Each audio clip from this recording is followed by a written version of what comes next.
शरीर को लॉकडाउन करिया पड़िबो बा बंदी करिया पड़िबो, शरीर को ताला पकेया पड़िबो।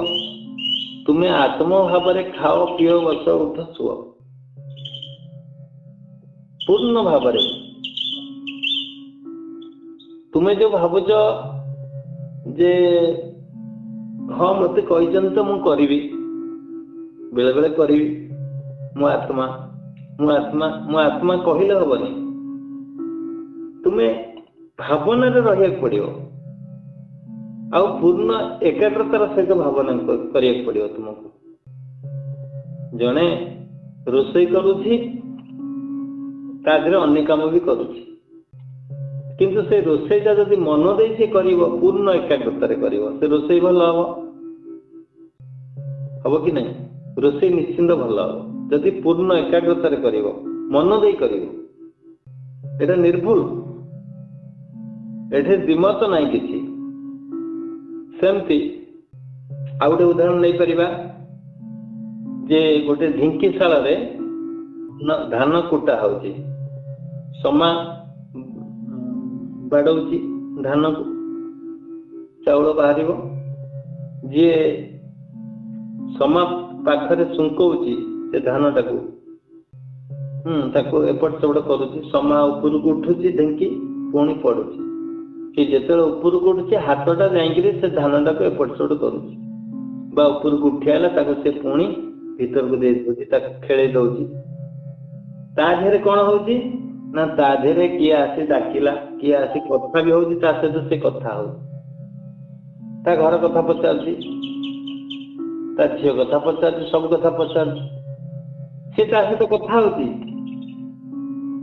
निज पिला को क्षीर दउची किंतु पूर्ण भाव में मन कौटी अच्छी ए काम सब करुची किंतु पूर्ण मन रखी कौटी ना समय उपरे नले हाथ आंगुठी कटिज छेची दब पूरा सब काम करुची ता देहरे मन रखी समय उपरे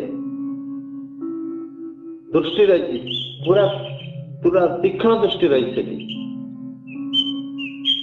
तेणु आत्म भावना करिया तुम्हें एकाग्रता सहित सब काम करुथिबो मु कहबार कथा होची सब काम कर ता सहित पूर्ण भाव में एकाग्रतार सहित मन देइथिबो मु आत्मा ताहले सी तुमको गोटे बड़ रिजल्ट देदेव सांगे सांगे दब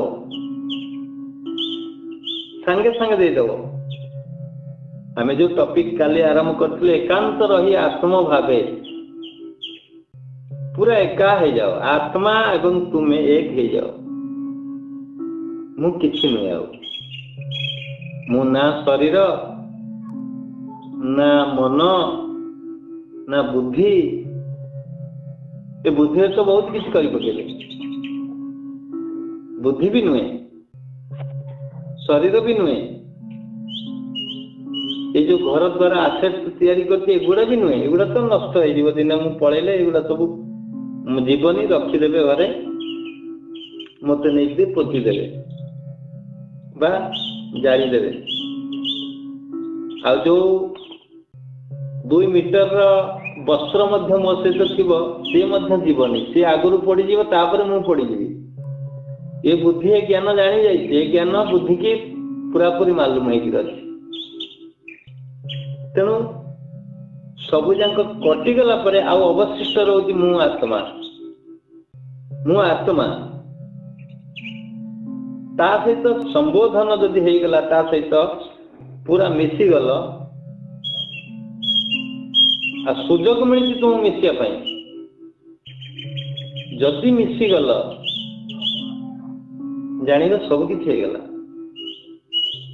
खाओ बस उठ शुओ सब किसी कर घर भीतर बर्तमान किंतु तुमको से कहती जदि 21 दिन पर्यंत ये भावना रही पारबनी तुमको मात्र गोटे दिन संकल्प कर आज मु रही नहीं तो 6 घंटा नियो 12 घंटा नियो 12 घंटा न 6 घंटा नियो 6 घंटा न 2 घंटा नियो 2 घंटा तो रही पार आत्मा भाव मु आत्मा मु ब्रह्म मिसे दो भावना पूरा मिसे दो आ किसी भावियोनी ट्राए कर देख केमती रिजल्ट आसपर केमती रिजल्ट बढ़ी तुम भावना बढ़ी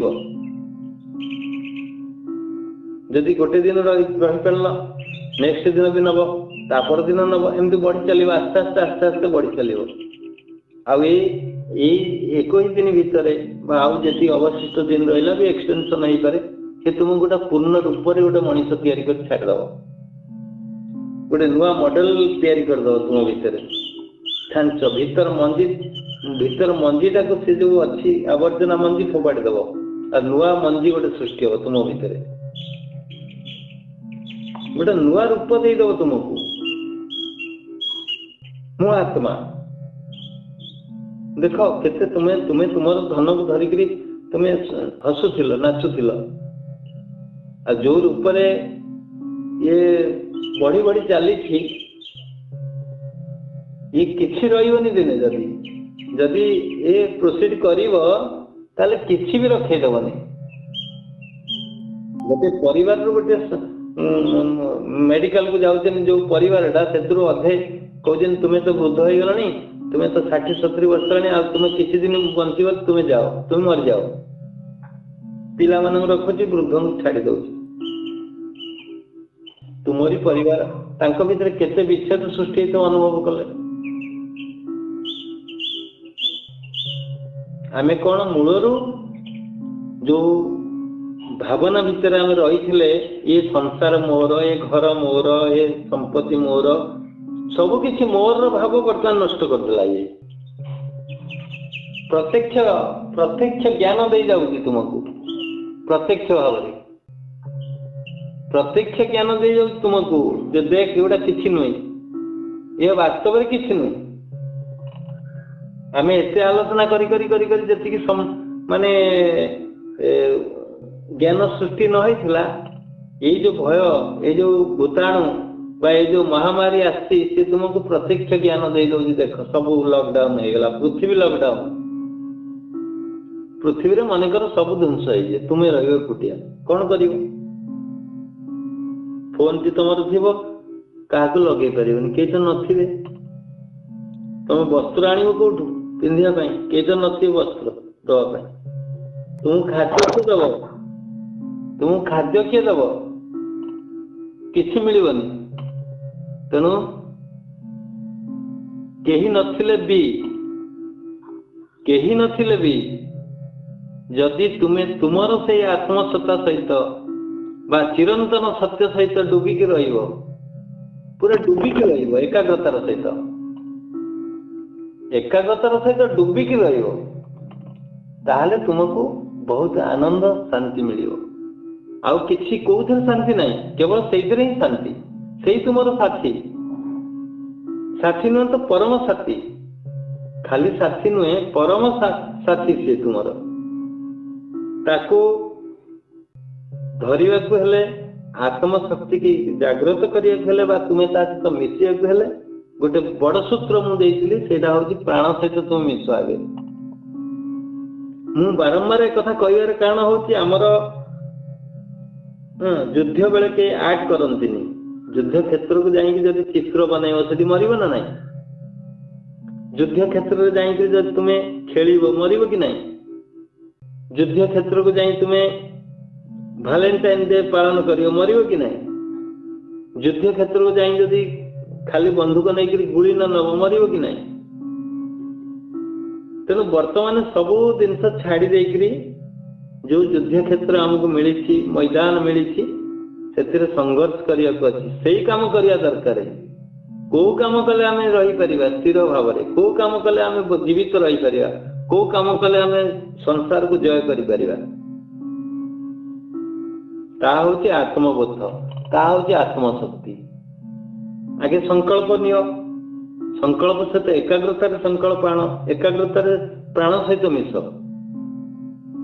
गोटे एत सुंदर सूत्र आम पाइचे आत्मबोध नहेले भी तुम्हें खाली प्राण सहित मिशा योजना कर प्राण जाऊँगी पुणी भीतर को आसुची पुणी बाहर को जाऊँगी भीतर को आसुची तुम्हें तापर बसी जाओ सी तुमको नहीं जीव बाहर को नहीं जीव पुणी भीतर को नहीं आस तुम्हें जब आउ किसी भावना न कर प्राण सहित बसिक कह ରୋଷେଇ ଛୁଙ୍କ ସେପଟରେ ହେଲାଣି ଭଲ ଭାବରେ। ମୁଁ ଏଠୁ ଉଠିଲେ କେମିତି ଖାଇବି, ଆଜି କଣ ମେନୁ ତିଆରି କରିବ ଖାଇବା ପାଇଁ। ପ୍ରାଣ ସହିତ ବସିଛ, ଏସବୁ ଚାଟ ପଳେଇ ଆସିବ ତୁମ ଭିତରେ। ଏ ଘଡ଼ି ସନ୍ଧି ମୁହୂର୍ତ୍ତରେ ପଇସା ନାହିଁ, କେମିତି ଆମକୁ କିଏ ପଇସା ମିଳିବ, ଚାଉଳ ଡାଲି ସରିଗଲାଣି କେମିତି ଆସିବ। ମୋର ତ ପାନ ଖାଇବାର ଅଭ୍ୟାସ ଥିଲା, ପାନ ଦୋକାନ ବନ୍ଦ ହେଇଯାଇଛି, ପୁଣି ପାନ ମତେ କିଏ ଦବ। ଏମିତି ବିଭିନ୍ନ ଭାବ ସୃଷ୍ଟି ହବ, ମାନେ ଅଭାବର ଭାବ ସୃଷ୍ଟି ହବ ସେଇ ଜାଗାରେ। ଯେତେବେଳେ ପ୍ରାଣ ସହିତ ତୁମେ ବସିବ, ତୁମ ଭିତରେ ଯୋଉ ଅଭାବ ଦେଖାଯାଏ, ସେ ଅଭାବର ଭାବଟା ସେଠି ସେ ତୁମ ଆଖି ଆଗରେ ନଚେଇବ ତୁମକୁ ଡାଇଭର୍ଟ କରିବା ପାଇଁ। କିନ୍ତୁ ତୁମେ ଡାଇଭର୍ଟ ନ ହେଇକି ତୁମେ ସେ ପ୍ରାଣ ସହିତ ଜବରଦସ୍ତ ବସିବ। ଯେତିକି ସମୟ ହଉଛି ବସ, କିଛି ନାହିଁ, ତା ସହିତ ମିଶିଯିବ। ସେ ଯୁଆଡେ ଯାଉଛି ଦେଖିବ, ପୁଣି ଭିତରକୁ ଆଉଛି ଦେଖିବ। ଯାଉଛି ଆସୁଛି ବାରଣ ନହୁଛି, ଯାଉଛି ଆସୁଛି ବାରଣ ନହୁଛି। ବାହୁକୁ ସୂତ୍ରରେ ଧର, ବାହୁକୁ ସୂତ୍ରରେ ଧର, ଦିନ ଅଛୁତ ଯେ ଡାକି କହୁଅଛି, ଦିନ ଅଛୁତ ଯେ ଡାକି କହୁଅଛି। ଆଠ ଘରେ ତାର ବାର, ସେ ଯାଉଛି ଏବଂ ଆସୁଛି। କିଏ ଯାଉଛି? ସେ ପ୍ରାଣବାୟୁ ଯାଉଛି ଆସୁଛି। ତାକୁ ସୂତ୍ରରେ ଧରିବା ପାଇଁ କୁହାଯାଇଛି। ସେ ସୂତ୍ରଟା କଣ ନା, ଗୁରୁଦେବ ତ ଦେଇ ଯାଇଛନ୍ତି ବହୁତ ବଡ ସୂତ୍ର। ସେ ତ କହିନାହାନ୍ତି ସୂତ୍ରଟା କେମିତି, ହୁଏତ ଆଉ କୋଉଥିରେ କହିଥିବେ। ମୁଁ ଯେତିକି ପଢିଛି, ଯେତିକି ଜାଣିଛି ସେତିକି କହିଲି। କାହିଁକିନା ସବୁ ଯାକ ବହି ତାଙ୍କ ତ ଅଜସ୍ର ବହି ଅଛି। ତେଣୁ ଆମେ ସୂତ୍ର ପାଇଛେ କେମିତି ବସିପାରିବା। ତୁମେ ଶୋଇକିରି କରିପାରିବ ଆରାମରେ, ନାଇଁ ତ ବସିକିରି କରିପାରିବ। ଶୋଇଲେ ଗୋଟିଏ ପ୍ରତିବନ୍ଧକ ସୃଷ୍ଟି ହବ, ତାହା ହଉଛି ନିଦ୍ରା। ଏଇଟା ସତ୍ସଙ୍ଗ ଶୁଣୁ ଶୁଣୁ ନିଦ ଆସୁଛି। ତେଣୁ ସେତେବେଳେ ଯେତେବେଳେ ତୁମେ ପ୍ରାଣ ସହିତ ଡିଲ୍ କରିବ, ପ୍ରାଣ ସହିତ ମିଶିବ, ସେଇଠି କଳ୍ପନା ଅଛି, କୃପ ଆଉ ନିଦ୍ରା ଅଛି। ଆଜ୍ଞା ଚକ୍ରରେ ଏଇଟା କରିବ। ତେଣୁ ନିଦ୍ରା ଏବଂ କଳ୍ପନା ତାର ଶକ୍ତି। ତୁମ କଳ୍ପନା ରାଇଜକୁ ନେଇକରି ତୁମକୁ ଭସେଇଦବ, ଆଉ ଗୋଟେ ଜାଗାକୁ ନେଇଯିବ। ଆଉ ନିଦ ମଧ୍ୟ ଆସିକି ତୁମକୁ ଅଚେତନ କରି ପକେଇବ। ତେଣୁ ଜାଗ୍ରତ ହେଇକିରି ଏକାଗ୍ରତାରେ ପୁରା ଦୃଢ ସଂକଳ୍ପ ନେଇକି, ଯେମିତି ଜଙ୍ଗଲକୁ ଗଲେ ସିଂହ ଶିକାର କରିବା ପାଇଁ ତୁମକୁ ଚୈତନ୍ୟର ଆବଶ୍ୟକତା ଦରକାର, ସାହସର ଆବଶ୍ୟକତା ଦରକାର, ଆଉ ତୀକ୍ଷ୍ଣ ଦୃଷ୍ଟିର ଆବଶ୍ୟକତା ଦରକାର, ଧୀରତ୍ୱ, ସାହସ, ଚୈତନ୍ୟ ସବୁ ଦରକାର। ଇଏ ତ ଗୋଟେ ସିଂହ ଶିକାର କରିବାକୁ ବଡ କଥା ନୁହେଁ, କିନ୍ତୁ ସିଂହ ଠାରୁ ବହୁତ ପାୱାରଫୁଲ ଜିନିଷ ଇଏ ପ୍ରାଣ। ତାକୁ ଯେତେବେଳେ ଶିକାର କରିବ, ତାକୁ ଯେତେବେଳେ ବଶୀଭୂତ କରିବ, ଯେ ଆଜି ପର୍ଯ୍ୟନ୍ତ ଚାଲିଥିଲା, ଅହର୍ନିଶି ଚାଲିଛି, ତ ଶୋଇଲେ ଚାଲିଛି, ବସିଲେ ଚାଲିଛି, ଉଠିଲେ ଚାଲିଛି, ମାନେ ଯେମିତି ଜନ୍ମ ନେଲ ସେ ଆରମ୍ଭ କଲା ଚାଲିବା। କୁଆଁ କୁଆଁ ରାବ ଦେଲା ତ ଚାଲିଲା। ତାକୁ ତୁମେ ଆଜି ବଶୀଭୂତ କରିବ, 40 ବର୍ଷ ହେଇଗଲା, 80 ବର୍ଷ ହେଇଗଲା, 30 ବର୍ଷ ହେଇଗଲା, 50 ବର୍ଷ ହେଇଗଲା, ସହଜରେ କଣ ସେ ଧରା ଦେବ କି? ତେଣୁ ତୁମେ ପୂର୍ଣ୍ଣ ଭାବରେ ଏକାଗ୍ରତାର ସହିତ ତାକୁ ବସିବାକୁ ପଡିବ, ଧରିବାକୁ ପଡିବ। ତାକୁ ସବୁ କାମ ଛାଡିକିରି ସେଠି ବସିବାକୁ ପଡିବ। ତେଣୁ ତାକୁ ବସିବାକୁ ହେଲେ ତୁମେ ଦିନ ସାରା ଆତ୍ମବୋଧ ରହିବାକୁ ପଡିବ। ଆତ୍ମ ଭାବରେ ଏକାନ୍ତ ରହି ଆତ୍ମ ଭାବେ ବୋଧି ଉଦ୍ଧବ ଜ୍ଞାନ ଯୋଗେ ସାର କଥା କହିଛନ୍ତି। ତୁମେ ଏକାନ୍ତ ହିଁ ଆତ୍ମ ଭାବରେ ରୁହ। ଆତ୍ମ ଭାବରେ ନ ରହିଲେ ଧରିପାରିବନି ତାକୁ। ତାମାନେ ନିଜକୁ ଆତ୍ମା ହେଇଯିବ। ନିଜେ ନିଜର ଭାବଟା ଯାହା ଅଛି ତାକୁ ଛାଡିକିରି ତୁମେ ତ ମୁଁ ଆତ୍ମା। ମୁଁ କେମିତି ବୁଝେଇ ବି ପାରୁନି ତୁମକୁ। ନିଜର ଭାବନାଟା କେମିତି ଆଣିବ ମୁଁ ବି ବୁଝେଇ ପାରୁନି ତୁମକୁ, କେମିତି କହିବି। ବହୁତ ଚେଷ୍ଟା କରୁଛି ବୁଝିବା ପାଇଁ, କିନ୍ତୁ ବୁଝେଇ ପାରୁନି। କେମିତି ବୁଝେଇବି ସେ ମୁଁ ଭାବୁଛି। ମନଟା ଯେମିତି ଖାଦ୍ୟରେ ଭଲ ଖାଦ୍ୟ ହେଇଛି, ପ୍ରିପାରେସନ ହେଇଛି, ତୁମେ ଖାଇବ। ମନଟା କଣ ଭାବୁଛି ସଦାବେଳେ? ସେ ଖାଦ୍ୟ କଥା ଭାବୁଛି। ମାଂସ ହେଇଛି ଆଜି, କି ପଲଉ ହେଇଛି, କି ଗୋଟେ ଭଲ ଚଟକିଆ ଜିନିଷ ତିଆରି ହେଇଛି, କି ତମର ଚଟକ ପୋଡ ଆସିଛି, ପୁରା ମିଶି ଯାଉଛି ସେ ସମୟରେ ମନଟା। ପୋଡମୟ ହେଇଗଲା, ମାଂସମୟ ହେଇଗଲା, ଖାଦ୍ୟମୟ ହେଇଗଲା ଭାବନାଟା, ଆଉ କିଛି ଭାବନା ନାହିଁ। ଖଟା ଯିଏ ଖାଉଛି, ଖଟା ଯେତେବେଳେ ଆଗରେ ରଖିଦବ ମଧ୍ୟ ତମ ପାଟିରୁ ଲାଳ ବହିବ। ତା ମନଟା ପୂର୍ଣ୍ଣ ଭାବରେ ଏକାଗ୍ରତା ସେଇଠି ହେଇଗଲା। ତେଣୁ ଏଇ ଯୋଉ ରୂପ ବା ଆତ୍ମାର ରୂପ ଯୋଉ ତୁମ ଭିତରେ ଅଛି, ଦେଖିବାକୁ ହେଲେ କିଛି ଗୋଟେ କଳ୍ପନା ଆଣିବାକୁ ପଡିବ। ସେ ସ୍ୱପ୍ନ ହିଁ ଆତ୍ମା। ଆତ୍ମା ତାର ସ୍ଥୂଳ ରୂପ। ସେ ସୃଷ୍ଟି କରିବାର ଶକ୍ତି ତୁମ ଭିତରେ ଅଛି, ସବୁ ସୃଷ୍ଟି କରିପାରିବ। ତେଣୁ ତାକୁ ଶୂନ୍ୟ ଭାବ, ଶୂନ୍ୟ ବି ଭାବିବ, ଶୂନ୍ୟ ଭାବିପାରିବ। ଶୂନ୍ୟ ହିଁ ସବୁ କିଛି ଅଛି ତା ଭିତରେ। ଯେମିତି ଆକାଶରେ ଶୂନ୍ୟରେ ସବୁ କିଛି ରହିଛି, ସମାହିତ ହେଇଛି, ସେମିତି ଆ ଭିତରେ ସବୁ କିଛି ରହିଛି, ପୁରା ବ୍ରହ୍ମାଣ୍ଡ ରହିଛି। ଆତ୍ମାର ଭାବନା ଯଦି କରିବ, ପୁରା ବ୍ରହ୍ମାଣ୍ଡକୁ ଭାବନା କରିବ। ତେଣୁ ସେଇଟା ନ ଭାବିକିରି ଏଇଟା ଜ୍ଞାନରେ ରଖ ଯେ ଏଇ ଜିନିଷକୁ ଭାବନା କଲି ବା ଏ ଜିନିଷ ଅଛି। ଆଉ ତୁମେ କିଛି ନ ଭାବିଲେ, ଯେତେବେଳେ କିଛି ନ ଭାବିବ, ତୁମେ ଆତ୍ମାମୟ ହେଇଯିବ। ଆଉ କିଛି ମନେ ପଡିବନି। ଯଦି ଇଲାଷ୍ଟିକଟା ଟାଣୁଛ, ଇଲାଷ୍ଟିକଟା ଟାଣୁଛ, ଲମ୍ବି ଯାଉଛି। ଯଦି ଇଲାଷ୍ଟିକ ନ ଟାଣିବ, ଯଥାସ୍ଥାନକୁ ପଳେଇବ, କେନ୍ଦ୍ରକୁ ପଳେଇବ। ମନକୁ ଯଦି ତୁମେ ବାହାରେ କୋଉଠି ଲଗଉଛ, ତାହେଲେ ସେ ଟାଣି ହେଇକିରି ପଳେଇ ଯାଉଛି। ତୁମେ ଯଦି କୋଉଠି ନ ଲଗେଇବ ମନକୁ, ତାହେଲେ ସେ ନିଜ ସତ୍ତାକୁ ପଳେଇ ଆସିବ, ଫେରି ଆସିବ। ମାନେ କିଛି ଭାବନା କରିବନି। ସେ କେନ୍ଦ୍ରୀଭୂତ ହେଇଗଲା ମନ, ଆତ୍ମା ବୋଧ ହେଇଗଲା। ସୁନ୍ଦର ଭାବରେ ମନ ବିକ୍ଷିପ୍ତ ଯଦି ନ ହବ, ସେ ସେଣ୍ଟରକୁ ପଳେଇ ଆସିବ। ଇଏ ଗୋଟେ ସୂତ୍ର। ସେକେଣ୍ଡ ଯଦି ଏଇଟା ନ ଭାବି ପାରୁଛ ମୁଁ ଆତ୍ମା ବୋଲି, ତାହେଲେ ସେକେଣ୍ଡ ସୂତ୍ରକୁ ଆସ, କିଛି ନ ଭାବ, ବାହାର ଜଗତ ବିଷୟରେ କିଛି ନ ଭାବ। ଏପରିକି କରୋନା ବର୍ତ୍ତମାନ ଆସି, ତାର ଭାବନା ନ ଆଣ ମନ ଭିତରେ। କେତେ ମଲେଣି, କଣ ଗଲେଣି, କିଏ କୁଆଡେ ଗଲା, କିଛି ଦରକାର ନାହିଁ। ତୁମ ଭିତରେ କିଛି ଭାବନା ଆଣିବନି। ବିଚାର ଶୂନ୍ୟ ଅବସ୍ଥା ସେଟା, କିଛି ବିଚାର କରିବନି। ତାହେଲେ ବି ସେ ପଳେଇ ଆସିବ, ସେ ଫେରି ଆସିବ ନିଜ ସତ୍ତାକୁ। ଯେମିତି ଯୋଗର ଗୋଟେ ଡେଫିନେସନ ଦିଆଯାଇଛି, ଦୁଃଖ ସଂଯୋଗ ବିୟୋଗଂ ଯୋଗ ସଙ୍ଗୀତମ୍। ଦୁଃଖ ସଂଯୋଗ ବିୟୋଗଂ ଯୋଗ ସଙ୍ଗୀତମ୍। ଦୁଃଖରେ ଯେତେବେଳେ ମନ ଆଚ୍ଛାଦିତ ହେଇକି ରହୁଛି, ଚାରିଆଡେ ଲିପ୍ତ ହେଇକି ରହୁଛି, ସେଥିରୁ ବିୟୋଗ କରି ଆଣିବା ହଉଛି ଯୋଗ। ତାମାନେ ବାହାର ଜଗତରୁ ମନକୁ ଫେରେଇ ଆଣିବା ହିଁ ହଉଛି ଯୋଗ। କିଛି ନ ଭାବିବା ହିଁ ଯୋଗ।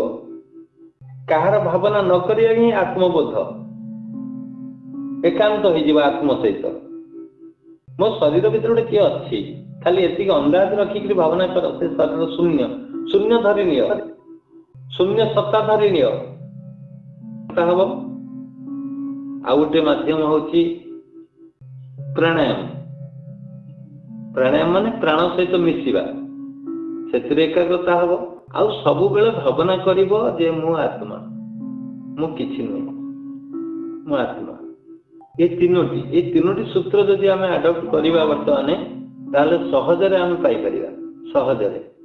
ଆଉ ତୁମର ଆପଣ ଯେଉଁ ବ୍ୟକ୍ତିଙ୍କ ସହିତ କଥା ହେଉଛନ୍ତି, ଆମେ ଯଦି ମାନେ ଦେଖ କେତେ ଡାଇଭର୍ଟ, ମାନେ ଯୁଆଡେ ଶବ୍ଦ ହେଲା ତୁମ ମନ ସିଆଡେ ପଳେଇଲା, ପୁଣି ଫେରି ଆସିଲା ମନ। ପୁଣି ଯେତେବେଳେ ମନ ଫେରି ଆସିଲା, କିଛି ନ ଭାବିଲା, ନିଜ ସତ୍ତା ରହିଗଲା। ଜଳ ଯଦି ଗୋଟେ ପୋଖରୀରେ ସ୍ଥିର ହେଇଯିବ, ହଲଚଲ ହବନି, ଢେଉ ହବନି, ଟିକେ ବି ଢେଉ ହବନି। ଢେଉ ଯେତେବେଳେ ହଉଥିଲା, ତୁମ ରୂପକୁ ଦର୍ଶନ କରିପାରୁନଥିଲ। ତୁମେ ଅନେଇବ ପୋଖରୀରେ, ଯେତେବେଳେ ଜଳ ସ୍ଥିର ହେଇଯିବ, ତୁମର ପ୍ରତିଛବି କୂଅକୁ ଅନେଇବ। କୂଅରେ ଗୋଟେ ଗୋଡି ପକେଇଦବ, ପାଣି ହଲଚଲ ହବ, ତମ ଛବି ଦେଖାଯିବ। ଯେତେ ସ୍ଥିର ହେଇକି ଆସୁଥିବ, ସେତେ ଛବି କଣ ହଉଥିବ ନା ଆସ୍ତେ ଆସ୍ତେ ଦେଖାଯାଉଥିବ, ଅଧା ହଲି ଦେଖାଯାଉଥିବ। ତାପରେ ସ୍ଥିର ହେଇଗଲା ପୁରା ପାଣି କୂଅରେ, ତୁମର ପୂର୍ଣ୍ଣ ଛବି ଦେଖିପାରିବ। ସେଇଟା ହିଁ ଆତ୍ମା। ପୁରା ସ୍ତବ୍ଧ, ପୁରା କିଛି ଭାବନା ଆଣିବନି ଯଦି, ତାହେଲେ ସେଇଟା ତୁମକୁ ଆତ୍ମଦର୍ଶନ କରେଇଦବ। ହେଇଯିବ ଆତ୍ମଦର୍ଶନ। ହେଲାଣି 3 ଦିନ ଭିତରେ କେତେ ତୁମର ଏକାଗ୍ରତା ଆସିଛି। ଯଦି କିଛି ନ ହେଇଛି, ହାରାସମେଣ୍ଟ ହବନି, ନିରାଶ ହବନି ଯେ ମୋର ହେଲାନି। କିଛି ନାହିଁ, ତୁମେ ତ ସେତିକି ଭାବନା କରୁଛ ମୋର ହେଲାନି ବୋଲି, ସେଇଟା ବ୍ୟାକୁଳତା। ପୁଣି ଚେଷ୍ଟା କର। ମୁଁ ସେଥିପାଇଁ କହୁଛି ସର୍ଟ ପିରିୟଡ ନିଅ, 2 ଘଣ୍ଟା ନିଅ, ଘଣ୍ଟେ ନିଅ, ତାକୁ ଆଗେ ସେଇଥିରେ ରୁହ। ନହେଲେ କୋଉଠି ଏକାନ୍ତ ଜାଗାରେ ବସିକିରି ଘର ଭିତରେ ତୁମେ ଭାବନା କର। ସେ କଣ ଆସ୍ତେ ଆସ୍ତେ ସେଇଟାକୁ ସିଆଡକୁ ନେଇଯିବ, ସେ ତୁମକୁ ଟାଣି ନେଇଯିବ। ଚୁମ୍ବକ ଶକ୍ତି ଯେମିତି ତୁମେ ଯାହାର ଭାବନା କରିବ ସେ ଚୁମ୍ବକ ଶକ୍ତି ତୁମକୁ ଟାଣି ନେଇଯିବ। ତୁମେ ଖାଲି ଆତ୍ମାର ଭାବନା କରି ବସ, ସେ ତୁମକୁ ସୁଧାର କରିଦବ। ସେ ପରିବେଶକୁ ସୁଧାର କରି ତୁମକୁ ଟାଣିବ ଭିତରକୁ। ସେ ଅନେଇକି ବହିଛି ତୁମକୁ। ଗୋଟେ ବଡ ଜିନିଷ ହଉଛି ସେ ତୁମକୁ ଅନେଇକି ବସିଛି। ସେଥିପାଇଁ ଭାଗବତରେ କୁହାଯାଏ ଅଳପ ଅଳପ ସାଧନେ ଚିତ୍ତ ସ୍ଥାପିବ ସଂଯମନେ। ଆସ୍ତେ ଆସ୍ତେ ଆସ୍ତେ। ତେଣୁ ଜମା ବ୍ୟସ୍ତ ହବନି। ଗୋଟେ ବଡ ପଏଣ୍ଟ ହଉଛି ତୁମେ ଯୋଉ ବ୍ୟସ୍ତ ହେଇଯିବ, ହେଲାନି ମୋର କଣ ହେଇଯିବ, ସେ ଜମା ବ୍ୟସ୍ତ ହବାର କିଛି ନାହିଁ। ଯେତିକି ହଉ ଗୋଟେ ଦିନରେ ଯେତିକି ସମୟ ନିଅ। ତୁମକୁ ବାଟ ବନ୍ଦ କରି ଦିଆଗଲା, ପୃଥିବୀରେ କୋଉଠି ବୁଲି ପାରିବନି ଆଉ। ପୃଥିବୀରେ ତୁମ ଗାଁରେ ବୁଲି ପାରିବନି। ପଞ୍ଚାୟତ କଥା ଥାଉ, ଥାନା କଥା ଥାଉ, ଡିଷ୍ଟ୍ରିକ୍ଟ କଥା ଥାଉ, ଏ ଜିଲ୍ଲାରୁ ସେ ଜିଲ୍ଲାକୁ ଯୋଉ ଡେଇଁ ପଡୁଥିଲା ସେଠିକି ଯାଇପାରିବନି ଆଉ। କଣ କରିବ? କଣ କରିବ? ତେଣୁ ଇଏ ଗୋଟେ ପ୍ରକୃତିର ବୃହତ୍ତର ସୁଯୋଗ ସୃଷ୍ଟି ହେଇଛି ତୁମ ପାଇଁ। ବୃହତ୍ତର ସୁଯୋଗ ସୃଷ୍ଟି ହେଇଛି ତୁମ ପାଇଁ। ତୁମେ ଆତ୍ମବୋଧରେ ରୁହ। ତୁମେ କୁଆଡେ ଯିବା ପାଇଁ ତୁମକୁ ଏବେ ଯୋଉ ଆମେ ଅନୁମାନ କରୁଛୁ, ତୁମକୁ ବନ୍ଦ କରିଦିଆଗଲା ସବୁଆଡେ ଯିବା ପାଇଁ। ବନ୍ଦ ହେଲେ ବି ପ୍ରକୃତିର କିଛି ନିୟମ ଥିବ, ବାଟ ଥିବ କୁଆଡେ ଯିବା ପାଇଁ। ବାହାରକୁ ଯିବା ସିନା ବାଟ ନାହିଁ, ଭିତରକୁ ଯିବା ପାଇଁ କଣ ବାଟ ବନ୍ଦ କେହି କରିପାରିବେ? କାହାର ଶକ୍ତି ନାହିଁ ତୁମ ଭିତରକୁ ଯିବା ପାଇଁ, ବାଟ ବନ୍ଦ କରିବା ପାଇଁ, ତୁମ ଭିତରକୁ ଯିବା ପାଇଁ। ସେ ବାଟ ସଦାବେଳେ ଖୋଲା ଅଛି। ସେ ଅନେଇକିରି ବସିଛି, ସେ ଅନେଇକିରି ବସିଛି ତୁମେ କେତେବେଳେ ଫେରିବ। ତୁମେ ଖାଲି ଖଟଖଟ କର, knock the door will open. ଖଟଖଟ କର, ସେ ଖୋଲିଯିବ, ପୁରା ଖୋଲିଯିବ। ଆଉ ତୁମେ ଯଦି ନ ବାଡାଇବ କବାଟକୁ, ସେ କାହିଁ ଖୋଲିବ? ତେଣୁ ଗୋଟେ ଏଭଳି ସୁଯୋଗ ସୃଷ୍ଟି ହେଇଛି। ତୁମେ ଆତ୍ମା ଏଇ ଦେଖ ଆମେ ଯୋଉ ସତ୍ସଙ୍ଗ କରୁଛେ, ଆମ ଜୀବନରେ କେବେ ଏମିତି ସଂକଳ୍ପ ନେଇନଥିଲେ ପ୍ରତ୍ୟେକ ଦିନ ସଂକଳ୍ପ ସାଧନ ଏ ଯୋଉ ପ୍ରବଚନ ପ୍ରଣମ କରିବା। ଯଦି ଏଇଟା ଗୋଟେ ଡାଇଭର୍ଟ କରେଇ ଦେଇ ପାରିଲା, ଆମର ଇଚ୍ଛା ଶକ୍ତି କରିছে ନା ନାହିଁ? ମୁଁ କହିଥାନ୍ତି ନାଇଁ ମୁଁ ମୋର ପ୍ରବଚନ ଦେବି, ତୁମେ କେହି ନ ରହିବ, କେମିତି ସମ୍ଭବ? ସମସ୍ତଙ୍କର ଇଚ୍ଛା ଶକ୍ତି ଏଇଟା ତିଆରି ହେଇଛି। ସମସ୍ତଙ୍କ ଇଚ୍ଛା ଶକ୍ତି ନେଇକି ଏଇ କମ୍ବିନେସନ ତିଆରି ହେଇଛି। ଏ ଯୋଉ ପ୍ଲାଟଫର୍ମ ଆମେ ତିଆରି କରିଛେ, ବର୍ତ୍ତମାନ ଚାଲିଛି, ସତ୍ସଙ୍ଗ ଚାଲିଛି, ପ୍ରଣମ ଚାଲିଛି। ଏଇଟା ପୃଥିବୀରେ ବିରଳ ହୁଏତ ହେଇପାରେ, ଏଇଟା କେହି କରୁନଥିବେ ହୁଏତ। ସାରା ପୃଥିବୀରେ ଦେଖ, ସବୁ ଅନେଇଥିବେ ମେଡିସିନ ଉପରେ। ଭ୍ୟାକ୍ସିନ କେତେବେଳେ ମିଳିବ, ସାନିଟାଇଜର କୋଉଠି ଅଛି, ଖାଦ୍ୟ କୋଉଠି ଅଛି, କଣ କରାଯାଇପାରେ, ତା ସଲ୍ୟୁସନ କଣ? ତେଣୁ ଆମେ ଯୋଉ ତିଆରି କରୁଛେ ଏ ଯୋଉ ଫର୍ମୁଲା, ଇଏ ସର୍ବଶ୍ରେଷ୍ଠ ପୃଥିବୀର ଫର୍ମୁଲା ହେଇପାରେ। ମୁନି ସମାଜ ମଧ୍ୟ ଅଛି, ହଜାର ବ୍ରାଞ୍ଚ ଅଛି। 1000 ବ୍ରାଞ୍ଚରୁ ଗୋଟିଏ ବ୍ରାଞ୍ଚ ମତେ ନା କୁହ ଏ କାମ କେହି କରୁନଥିବେ। ସବୁ ଲକଡାଉନ କରି ବସିଛନ୍ତି ତାଙ୍କ ଆଶ୍ରମକୁ। ଯୋଉଠି କୋଉଠି କରୁଥିଲେ ତାକୁ ବନ୍ଦ କରିଦେଇ ବସିଛନ୍ତି ଘରେ। ସେଠି ଗଲେ ତ ପାହାର ହବ, ପୋଲିସ ବାଡେଇବ। ଆରେ ଜଣେ ତ ଯାଇକି ସାଧନ କରିପାରନ୍ତା, 2 ଜଣ ତ ଯାଇ ବସିପାରନ୍ତେ, 3 ଜଣ ଯାଇ ବସିପାରନ୍ତେ, 6 ଜଣ ତ ଯାଇ ସେ ଆଶ୍ରମରେ ବସିକି ସାଧନ କରିପାରନ୍ତେ, ପ୍ରଣବ କରିପାରନ୍ତେ। କୋଉଠି ତ ହଉନଥିବ। ଦେଖ ବାଲେଶ୍ୱର ସାରା କୋଉଠି ନଥିବ, କଟକ ଦେଖ, ଯାଜପୁର ଦେଖ, ତମର ଯୋଉ କେଉଁଝର ଦେଖ, ଯୋଉଠି ମୁନି ସମାଜ ଗୌର ମାନେ ପ୍ରଚାର। କେଉଁଝର ତମ, ତାପରେ ସେ ବାରିପଦା ଡିଷ୍ଟ୍ରିକ୍ଟ, ସେଟା କଣ କି ମୟୂରଭଞ୍ଜ ଡିଷ୍ଟ୍ରିକ୍ଟ, ବହୁତ ଅଛନ୍ତି ସେଠି ସବୁ। କିନ୍ତୁ ଏ କାମ ତ କେହି କରୁନଥିବେ। ତୁମକୁ ବସେଇକିରି ପ୍ରଣମ କରିବା, ଫୋନ ମାଧ୍ୟମରେ କନଫରେନ୍ସ କରିବା, ଏସବୁ କରେଇବା, କିଛି ନଥିବ। ତେଣୁ ଯାଦୃଚ୍ଛି ଭାବନା ଦସ୍ୟ, ଯାହାର ଭାବନା ଯେମିତି ସେ ସେମିତି କରିବ। ତୁମେ ସବୁ ହେଇଯାଉ ନଷ୍ଟ, ତୁମର ଜ୍ଞାନ କେବେ ନଷ୍ଟ ନ ହଉ, ତୁମ ସାଧନ କେବେ ନଷ୍ଟ ନ ହଉ, ତୁମେ ଭ୍ରମ କେବେ ନ ହୁଅ ଯେ ଆତ୍ମା ମୋ ଭିତରେ ଅଛି। କେବେ ହିଁ ନୁହେଁ ଜ୍ଞାନ ଭ୍ରମ, ସେ ପ୍ରାଣୀ ନାରାୟଣ ସମ। ଯେପର୍ଯ୍ୟନ୍ତ ତୁମର ଜ୍ଞାନଟା ଭ୍ରମ ନ ହେଇଛି କୋଉ ଦୃଷ୍ଟିରୁ ନା ମୁଁ ହଉଛି ଆତ୍ମା, ମୁଁ ହଉଛି ବ୍ରହ୍ମ, ଏଇ ଭାବନା ଯେପର୍ଯ୍ୟନ୍ତ ତୁମ ଭିତରେ ଅଛି, ଜ୍ଞାନ ନଷ୍ଟ ନ ହେଇଛି ସେ ପର୍ଯ୍ୟନ୍ତ ତୁମେ ନାରାୟଣ।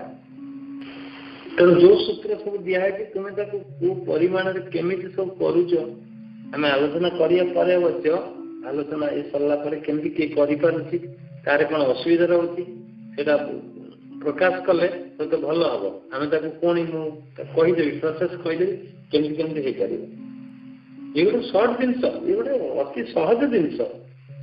କୋଉଠି ଯାଇ ଫାଇଟିଂ କରିବା କଷ୍ଟ, କାହା ସହିତ ଗାଳି କରିବା କଷ୍ଟ, କାହାକୁ ପଇସା ମାଗିବା କଷ୍ଟ, କାହାକୁ ହାତ ଯୋଡ଼ିବା କଷ୍ଟ, କିନ୍ତୁ ନିଜ ଭିତରକୁ ଆସିବା, ନିଜକୁ ଆତ୍ମା ଭାବିବା କେବେ କଷ୍ଟ ନୁହେଁ ତ। ପରୀକ୍ଷା କରି ଦେଖ, ଯେତେବେଳେ ତୁମ ମନ ଦୁଃଖ ହେଇଯିବ ତୁମେ ମୁଣ୍ଡରେ ହାତ ଦେଇ ବସ। କାହାକୁ ପଚାରୁଥିବ? ଆତ୍ମାକୁ ପଚାରୁଥିବ, ମନକୁ ପଚାରୁଥିବ, ଦୁଃଖ ଜଣାଉଥିବ, ସିଏ ତମକୁ ସଜେସନ ଦବ, ସେଇ ମୁହୂର୍ତ୍ତରେ ସଜେସନ ଦବ, ହଁ ଏଇଟା କର ସେଇଟା କର, କେହି ନଥିବେ ତୁମ ପାଖରେ। ତେଣୁ ବଡ ଜିନିଷ ଗୁଡା କୁହାହଉଛି ସଦାବେଳେ ସାଧୁ ସଙ୍ଗରେ। ଆଉ ଗୋଟେ ବଡ ଜିନିଷ ହଉଛି ସାଧୁ ସଙ୍ଗରେ ରହିବା। ନିରତେ ରହି ସାଧୁ ସଙ୍ଗେ ନିର୍ମଳ ଭକ୍ତି ଯୋଗ ମାର୍ଗେ। ଖାଲି ସାଧୁ ସଙ୍ଗରେ ନ ରହିକିରି କିଛି ହବନି, ଯୋଗ କରିବାକୁ ପଡିବ। ନିର୍ମଳ ଭକ୍ତି ଯୋଗ ମାର୍ଗେ। ନିର୍ମଳ ଭକ୍ତି କାହିଁ ଲେଖିଲା? ଭକ୍ତି ଲେଖି ଦେଇଥାନ୍ତା। ନିର୍ମଳ ମାନେ ଆଉ କିଛି ନଥିବ, କେବଳ ଯୋଗ ମାର୍ଗ ତୁମ ପାଖରେ ଥିବ। ନିର୍ମଳ ଭକ୍ତି ଯୋଗ ମାର୍ଗେ। ଭକ୍ତି ମାନେ ଯୋଗକୁ ପୁରା ଆଦର କରି ନେଇଥିବ ନିର୍ମଳ ଭାବରେ, ଆଉ କିଛି ନଥିବ ତୁମ ଭିତରେ। ନିରତେ ସାଧୁ ସଙ୍ଗେ ଥିବ। ନିରତେ ମାନେ ସଦାବେଳେ। ଆଜି ପ୍ରେଜେଣ୍ଟ ପଇଲା, ପୁଣି 6 ମାସ ପରେ ତମ ପ୍ରେଜେଣ୍ଟ ପଡିବ, ସେଥିରେ ଲାଭ କଣ ଅଛି? ଯିଏ 6 ମାସ ପରେ ଆସିବ ମୁଁ ତାକୁ କିଛି କୁହେନି, କିନ୍ତୁ ଯିଏ ରେଗୁଲାର ଅଛି କଟିଗଲା ମୁଁ ତାକୁ କୁହେ କାହିଁ କଟିଲି।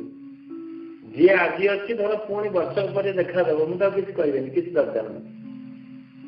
କିନ୍ତୁ ଯିଏ ରେଗୁଲାର ରହିଛି, ଆଜି ବର୍ଷେ ଧର ରହିଲାଣି ମୋ ସହିତ ଏବଂ ବା ଏ ସତ୍ସଙ୍ଗ ସହିତ, କିନ୍ତୁ କଟିଗଲା, ମୋ ମନ ଦୁଃଖ ହବ। ତାକୁ ଡାକି ଫୋନ ମୁଁ କହିବି, ଆରେ ରହିଲୁନି କାହିଁକି? କଣ ଏ କାମ ଠାରୁ ବଡ କାମ ତୋର ଆଉ କଣ ଅଛି? ସେ ଯେମିତି ବର୍ତ୍ତମାନ 5 ଜଣ ଗଲେ କୁଆଡେ, 5 ଜଣଙ୍କର ଘର କଣ ନିଆଁ ଲାଗିଗଲା? କୁହନ୍ତୁ, ସେଇଟା ଅର୍ଜେଣ୍ଟ କାମ ହେଇପାରେ। ଯଦି ନିଆଁ ଲାଗିଥିବ, ହଁ ଆଉ କଣ ଏଠି ସତ୍ସଙ୍ଗ ଦେବେ, ନିଆଁଟା ଲିଭେଇବେ ନା ନାହିଁ? ଆଉ ତାଙ୍କ ଘରେ କଣ କିଏ ଏମିତି ଗୋଟେ ବିମାର ପଡିଗଲା, ହଠାତ୍ ମେଡିକାଲ ଯିବାକୁ ପଡିଲା, କଣ ଯିବା ଦରକାର? ଯାଇଥାଉ, ହବନି।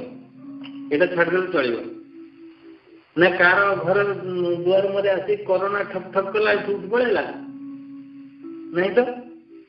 ନା କାହାର ପୋଲିସ ଆସି ତାକୁ ଆରେଷ୍ଟ କରି ନେଇଗଲା, ସତ୍ସଙ୍ଗ କରୁଛି, ଉଠି ପଳେଇଲା? କେବେ ତ ହେଇନଥିବ। ଆଉ କଣ ନିଜେ କିଏ ଆଜି ବେଦୀ ବନ୍ଧା ହେଇଛି, ବିବାହର ହବ, ଉଠି ପଳେଇଲା? ସେଇଟା ବି ହେଇନଥିବ। ଇଏ ସବୁ ଅର୍ଜେଣ୍ଟ ଅଛି, ଏ କ୍ଷେତ୍ରରେ ଯାଇପାର। କି ନିଜେ କଣ ଡାକ୍ତର ହେଇଛି ଉଠି ପଳେଇଲ, କୋଉ ପେସେଣ୍ଟ ଆସିଲା, କାହିଁକି ନୁହେଁ? ତାହେଲେ କଣ ତୁମର ଅସୁବିଧା ହେଲା ଉଠି ପଳେଇଲ?